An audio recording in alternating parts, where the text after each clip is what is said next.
Good afternoon, Tom, and I am Joseph Walters, and here is my pitch for Life of a Salesman. Imagine, if you will, a story that crosses hairs with What About Bob and The Twilight Zone. We have a story involving two characters that will switch roles throughout the piece a bit, from protagonist to antagonist. You begin with the salesman walking down the road and whistling to a Mayberry-like tune. The salesman begins as the original protagonist, as he walks from door to door having them slammed in his face, but later becomes the antagonist through his persistence with one lucky customer. The homeowner appears to stop the salesman in his tracks, from politely telling the salesman no and sending him on his way, to being harassed and annoyed by the salesman, in almost in green eggs and ham fashion. The story begins with the salesman walking down the road, having doors slammed in his face, until he comes to a home that just amazes him.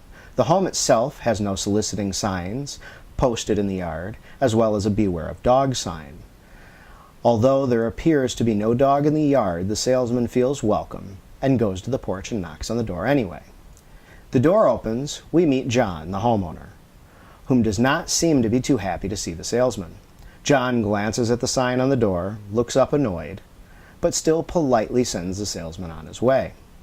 The salesman seems to forget that he had knocked on John's door, so he knocks on the door again.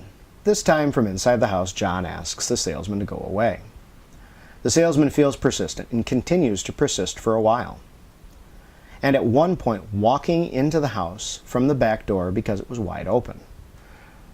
John, fed up, threatened to call the police, but the salesman persists, as his life depends on this sale, eventually throwing John over the edge and causing him to get forceful with the salesman. In a new idea from the script already turned in, John will finally cave in and ask the salesman what he's selling, and just buy the product on one condition: that the salesman will never return to his home.